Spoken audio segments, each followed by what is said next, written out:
અને આ સાથે ગુજરાત ફર્સ્ટનું બઝર વાગી ચૂક્યું છે। પરિણામનું હવે કાઉન્ટડાઉન શરૂ થઈ ચૂક્યું છે। આવતીકાલે સવારે 8 વાગ્યાથી મતદાન ગણતરીની શરૂઆત થવાની છે। તે પછી વાવ વિધાનસભાની પેટા ચૂંટણી હોય કે પછી મહારાષ્ટ્ર કે પછી ઝારખંડની પેટા ચૂંટણી, ઝારખંડના વિધાનસભાની ચૂંટણી હોય। પરંતુ સૌપ્રથમ આપણે વાત કરીશું વાવ વિધાનસભાની પેટા ચૂંટણી કે જનાદેશ પૂર્વેની રાતમાં આખરે જે ઉમેદવારો છે તે શું કરી રહ્યા છે, આખરે તેમે આજે કેવી રણનીતિ ગોઠવી છે, કારણ કે ઘણા બધા એવા લોકો છે તેમને જીતનો વિશ્વાસ છે, તેમને એમ છે કે અમે આ જંગ જીતી જવાના છીએ અને પછી ઉજવણી માટે તેમણે તૈયારી પણ શરૂ કરી છે। બીજી બાજુ આજે જિલ્લા ચૂંટણી અધિકારીએ પણ તમામ વ્યવસ્થાનું નિરીક્ષણ કર્યું। વાવની વાત કરીએ તો પાલનપુરના જગાણામાં આવેલી સરકારી ઇજનેરી કોલેજ ખાતે આ પેટા ચૂંટણી માટે મતગણતરી થવાની છે। મતગણતરીની પૂર્વ તૈયારીના નિરીક્ષણ માટે જિલ્લા ચૂંટણી અધિકારી પહોંચ્યા હતા અને ઓબ્ઝર્વરની હાજરીમાં તેમણે કેન્દ્રની મુલાકાત લઈ તમામ બાબતનું નિરીક્ષણ કર્યું। ટોટલ 23 રાઉન્ડમાં આ ગણતરી થવાની છે અને અહીંયા જે સ્ટ્રોંગ રૂમ છે જ્યાં ઈવીએમ રાખવામાં આવ્યા છે ત્યાં જડબેસલાક બંદોબસ્ત પણ રાખવામાં આવ્યો છે। સવારે 8 કલાકે સૌ પ્રથમ બેલેટ પેપરની ગણતરી કરવામાં આવશે ને પછી 8:30 વાગ્યાથી ઈવીએમ મશીન ખોલવામાં આવશે ને પછી આ ઉમેદવારોનું જે ભવિષ્ય છે તે આપણને જાણવા મળશે। વિકાસ આ જે બેઠક છે એના ઉમેદવારો જે છે 3 મુખ્ય ઉમેદવારો ભાજપ, કોંગ્રેસ અને અપક્ષ, ત્રણેયને કદાચ આજની રાત ઊંઘ નહીં આવે, કેમ કે સવારે એમને ખબર છે કે જેવી સવાર પડશે અને થોડી જ ક્ષણોમાં એ પત્તા ખુલવા લાગશે, પટારો ખુલશે કે જેના પર સૌની મીટ છે। એક ઐતિહાસિક ચૂંટણી, પેટા ચૂંટણીના ઇતિહાસમાં કોઈ ચૂંટણી આટલી ઐતિહાસિક થઈ હોય એવું મને યાદ નથી આવતું અને આટલી રસાકસી જોવા મળી હોય। 3 ઉમેદવારો હોય, ત્રણેય દિગ્ગજ ઉમેદવારો, ત્રણેય તરફી દાવા પણ એટલા મજબૂત, ત્રણેય તરફી માહોલ પણ જોવા મળે। કોઈ એકનું નામ કોઈ હટાવી ના શકે કે ભાઈ આ બે મજબૂત છે, ત્રીજાનું ઠીક એવું ના કહી શકે। રાજકીય પંડિતો પણ ગફલતમાં છે કે આખરે કોણ કોના મત કાપશે અને કોણ એનો ફાયદો લઈ જશે। પણ વાવની જનતાએ, વાવનો જે એ વિધાનસભા મત વિસ્તાર છે ત્યાંની જનતાએ, ત્યાંના જેમની પાસે મતાધિકાર છે એ જનતાએ શું કર્યું છે જ્યારે મતદાન થયું, ઈવીએમમાં કોનું ભવિષ્ય કેવું કેદ કર્યું છે એ ખુલવાને હવે ગણતરીની કલાકો બાકી છે અને ગ્રાઉન્ડ ઝીરોથી સતત ગુજરાત ફર્સ્ટ વાવની પેટા ચૂંટણીનું રિપોર્ટિંગ કરતું આવ્યું છે। તમામ પાસા બતાવ્યા છે અમે, તમામ પાસા, સારા નરસા, પ્રચાર, જે આમને સામને દાવા પ્રતિદાવા, આરોપ પ્રત્યારોપ બધું બતાવ્યું છે। ગ્રાઉન્ડ ઝીરોથી અમારા સંવાદદાતા ઉમંગ પણ ત્યાં જોડાયેલા છે। ઉમંગ, એક આખરી રાત બાકી છે, કાલે તો એ સિક્કો વાગી જશે કે જેને પછી આપણે બાજીગર કહીશું।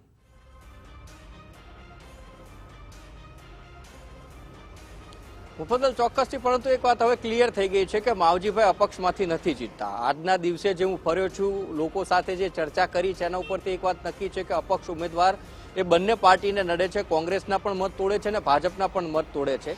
એક સ્પષ્ટતા એ પણ કરવી છે, એક આંકલન જે છે કે લગભગ 40 થી 45 હજાર જેટલા જે મતો છે એ માવજીભાઈને મળે છે। આ બાજુ સ્વરૂપજીને 80 થી 90 હજાર જેટલા મતો મળશે અને કોંગ્રેસ, ગુલાબજી જે છે એમને લગભગ જીત મળે તેવી શક્યતાઓ છે, પરંતુ એ 95,000 આસપાસ સીમિત થઈ જશે। એટલે સરસાઈ જો જોવા જઈએ તો 5 થી 6 હજારની સરસાઈ છે રહેશે। અને એક જે આગેવાન છે, અગ્રણી કહો, તેમણે એટલું ત્યાં સુધી કીધું છે કે કદાચ જો ભાજપ જીતે તો એ માત્ર 2 થી 5 હજારની લીડ હશે અને કોંગ્રેસ જીતે તો પણ 2 થી 5 હજારની લીડ હશે। એટલે એક ચિત્ર એ સ્પષ્ટ થઈ ગયું છે કે અપક્ષે એક માહોલ ચોક્કસથી બનાવી દીધો। વિધાનસભા જે પેટા ચૂંટણી હતી એ રાજ્યની અંદર ગુંજી ઉઠી, મંત્રીમંડળો દોડતા થયા હતા, અહીંયા પર પ્રચારો કર્યા છે, સાથે સાથે કોંગ્રેસે પણ એ પ્રકારે પ્રચાર કર્યા છે અને એકલા હાથે જે માવજીભાઈ લડ્યા હતા અને સિક્સર મારવાની વાત કરતા હતા, પરંતુ મોકા ઉપર ચોકો છે માવજીભાઈનો આ લગભગ 7મી કે 8મી વાર જે અપક્ષમાં લડી રહ્યા છે તો એ મોકા ઉપર ચોકો નહીં મારી શકે, એટલે કે માવજીભાઈ જીતતા નથી એ વાત એક નક્કી થાય છે। એટલે સીધી હરીફાઈ જે છે હવે ભાજપ અને કોંગ્રેસ વચ્ચે રહે છે અને એમાં જે આંકલન થઈ રહ્યું છે લોકો સાથે ચર્ચા થયા પછી, એટલે કે જે બે ઉમેદવારો છે 5 થી 6 હજારની લીડ સાથે જીતીને આવે છે એ વાત નક્કી છે।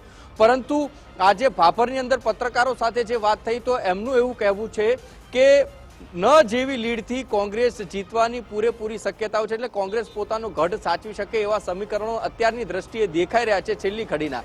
જો કે એ પણ વાત હકીકત છે કે ભાજપના ઉમેદવારને એ પણ સૂચનાઓ સૂત્રો પાસેથી જે માહિતી મળી રહી છે કે સૂચનાઓ મળી ગઈ છે કે ભાઈ મંડપ બંધાઈ લો, ડીજે બોલાવી લો, કાલે પટ્ટા ખેલવાના છે વાત નક્કી છે. એટલે ભારતીય જનતા પાર્ટી પણ પૂર્ણ તૈયારી સાથે જ કાલે પાલનપુર જે એન્જિનિયરિંગ કોલેજ છે ત્યાં આગળ આવવાની છે, ને તૈયારી સાથે ડીજેના તાલ સાથે. જો કે માવજીભાઈ પણ ડીજે લઈને આવવાના છે ને આ બાજુ ગુલાબસિંહ છે એ પણ ડીજે લઈને આવવાના છે. ખરા અર્થમાં કોના જીતનું ડીજે વાગવાનું છે ને કોના ભજીયા ખાવાના એ તો જનતાએ નક્કી કરી લીધું છે. એટલે ક્યાંક ને ક્યાંક ચિત્ર એક વાતે સ્પષ્ટ થઈ ગયું છે કે ભાજપ અને કોંગ્રેસના બેમાંથી કોઈક ઉમેદવાર જીતે છે. બીજી મહત્વની વાત કે લોકોએ છે, આજે એક વેપારીએ ખૂબ સારી વાત કરી હતી કે જેટલા પણ લોકો પ્રચારમાં આવે, ભાજપ હોય, કોંગ્રેસ હોય કે અપક્ષ હોય, પરંતુ તમામે તમામ લોકોએ વાવ પેટા ચૂંટણીની અંદર માત્ર સમાજલક્ષી વાતો કરી છે, સમાજમાં વિભાજન ઊભું થાય એવી વાતો કરી છે, સમાજના ભાગલા થાય એવી વાતો કરી છે. એક પણ પાર્ટીના નેતા, એમાં ભાજપ, કોંગ્રેસ અને અપક્ષની માવજીભાઈની વાત કરીએ તો કોઈ પણ લોકોએ લોકોના પ્રશ્નોની વાત નથી કરી, નથી ખેડૂતોના પ્રશ્નોની વાત કરી, નથી સામાન્ય લોકોના પ્રશ્નોની વાત કરી છે. અપક્ષે ભાજપ ઉપર કટાક્ષો કર્યા છે, ભાજપે કોંગ્રેસ ઉપર કર્યા છે અને કોંગ્રેસે ભાજપ ઉપર, એટલે વાલ પલટવારની રાજનીતિ છે જોવા મળી છે. એટલે વેપારીનું કહેવું હતું અમારી તો હવે અપેક્ષા છે કે સમાજનું વિભાજન ન થાય એ પ્રકારે 2027ની ચૂંટણીમાં આવો તો કોઈક મુદ્દા આધારે તમામ પાર્ટીઓ પ્રચાર કરવા આવશે તો અમને ગમશે. અને એનું જ ક્યાંક કારણ રહ્યું કે ભાભરની અંદર છે એ વાત તો આપણે દર વખતે આપણે પણ કહેતા હોઈએ છીએ કે મુદ્દા આધારિત ક્યારે પણ ચૂંટણી લડાતી જ નથી. પરંતુ તમે ખૂબ જ સૂચક વાત કરી કે ત્રણ ડીજે લઈને આ લોકો પહોંચવાના છે, એટલે કે 3 જ્યાં ત્યાં પહોંચવાની છે પાલનપુર એન્જિનિયરિંગ કોલેજ. પરંતુ ચોરીમાં કોણ બેસશે તે જનતા નક્કી કરશે. પરંતુ આજના દિવસમાં 3 ઉમેદવારો ક્યાં હતા, તેમણે શું કર્યું, શું મંદિરોમાં ગયા, લોકો સાથે મુલાકાત કરી, આવતીકાલ માટેની પણ કેવી તેમણે તૈયારી કરી.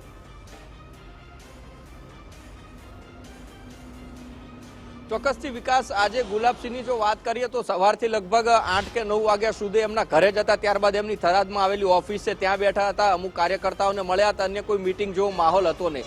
એ જ પ્રકારે સ્વરૂપ જે છે તે પણ તેમના ઘરે હતા. કારણ કે હવે તો આ કેવું છે કે મતદાન પૂર્ણ થઈ ગયું છે, મતદાનની આગળની રાત હોય તો ક્યાંક ભજીયા બનતા હોય ને એવું બધું થતું હોય, પરંતુ હવે કોઈ વાત રહેતી નથી. માવજીભાઈ છે એ પણ પોતાના ઘરે, અને જે ઢીમા ઠાકરસિંહ જેનું જે મંદિર આવેલું છે ઠાકરનું, ત્યાં આગળ દર્શન પણ કરવા ગયા હતા. સમાજો વચ્ચે માત્ર ને માત્ર એવી વાતો થઈ અને એ ચર્ચાઓ થઈ હતી કે જે બેઠકો થઈ એની અંદર કે આવતી કાલનું છે પ્લાનિંગ શું કરવું, કે ડીજે લઈને જવું ના જવું. કારણ કે તમામે તમામ લોકોએ જીતના દાવા નક્કી કરી ચૂક્યા છે. એટલે જોવાનું રહે છે કે આવતીકાલે કોનો વરઘોડો છે એ પાલનપુરથી લગભગ 5 કિલોમીટર દૂર આવેલી એન્જિનિયરિંગ કોલેજથી નીકળે છે અને કોણ ડીજે ચડે છે. ઉમંગ, એક અંતિમ સવાલ પૂછવો છે કે તમે જે વાત કરી ઘણી બધી છેલ્લી ઘડીનું આકલન લઈને આવ્યા, એ આકલન અત્યાર સુધી નહોતું જોવા મળતું. એટલે જ મેં મારા સવાલ પહેલા જે પૂર્વ ભૂમિકા બાંધી એમાં કહ્યું કે કોઈનું નામ બાજુમાં નહોતું મૂકતું. છેલ્લી ઘડીનું આકલન તમે લઈને આવ્યા, એમાં તમે કહ્યું કે હવે આ સીધી ટક્કર ભાજપ અને કોંગ્રેસ વચ્ચે છે. પણ જે તમે કહ્યું કે બહુ પાતળી સરસાઈથી જીતશે. બનાસકાંઠા લોકસભા બેઠક વખતે પણ આપણે જોયું હતું કે છેક સુધી આમ સિંગલ હેન્ડેડ લીડમાં ગેનીબેન નથી જીત્યા, એકદમ ક્લોઝ ચાલતા હતા બંને ઉમેદવાર. એવું જ વાવની પેટા ચૂંટણીમાં થવાનું છે. થોડી વાર સ્વરૂપજી આગળ થશે, થોડી વાર ગુલાબસિંહ આગળ થશે, એવું જોવા મળશે એવું લાગે છે.